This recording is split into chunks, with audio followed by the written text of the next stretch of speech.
Assalamualaikum. Hai, saya Farah dari TV Maklim, TV PSS Sekolah Menengah Agama Ma'arif.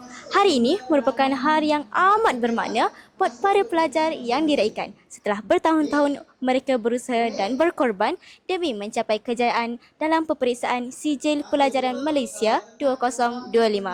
Majlis Graduasi dan Anugerah Kecemerlangan SPM 2025 ini diadakan bukan sahaja bagi meraikan kecemerlangan akademik, malah menjadi simbol penghargaan, kejayaan dan usaha gigih mereka selama ini. Mari sama-sama kita saksikan kegembiraan mereka pada hari ini.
Kepada graduan yang telah diraikan pada hari ini. Semoga kejayaan pada hari ini menjadi titik permulaan untuk kejayaan yang akan datang.